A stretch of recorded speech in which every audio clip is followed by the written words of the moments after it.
যতটুকু তার বুদ্ধি হয়েছে সেইটুকু সে বুঝতে পারছে। তো এটাও বুঝতে পারছে যে আমি এই যে বাবার সাথে কথা বলবো না, ও কিন্তু সেটা স্বতঃস্ফূর্ত ভাবে বলছে না, এটা আমি রিয়েলাইজ করতে পেরেছি। বাবার সাথে আমি সম্পর্ক রাখতে চাই না, এটা কিন্তু স্বতঃস্ফূর্ত ভাবে বলছে না, ও মায়ের উপর ছেড়ে দিচ্ছে। তার মানে তার ইচ্ছা আছে, যখন একটা বাচ্চার না তো না হ্যাঁ তো হ্যাঁ, বাচ্চারা কিন্তু অত জটিল নয়, বাচ্চারা কিন্তু সব বোঝে, মানে সরল, ওরা সরল, যেটা বোঝে সেটাই ওরা বলে। কিন্তু সেই বাচ্চাটি কিন্তু ওখানে বলতে পারছে না যে আমি বাবা তোমার সাথে যোগাযোগ রাখতে চাই। আমি বারবার দেখছিলাম যে ও কিন্তু একটু বুকে জড়িয়ে, হাতটা এরম করে জড়িয়ে ধরতে চাচ্ছে বাবাকে। এই জিনিসগুলো ভীষণ কষ্ট দেয়, বিশ্বাস করুন।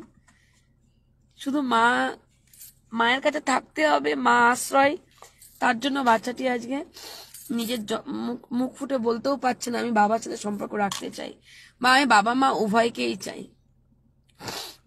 ওই জন্যই বাবা মা উভয়কেই চাই বলতে পারলো না বলে, তার জন্য আমি দিদুন আর মায়ের সাথে উদাহরণ দিলাম যে তুমি মাকে বেশি ভালোবাসো না দিদুনকে বেশি ভালোবাসো। কি সুন্দর একটা প্রশ্ন আমাকে করলো, এরকম প্রশ্ন কেউ করে নাকি?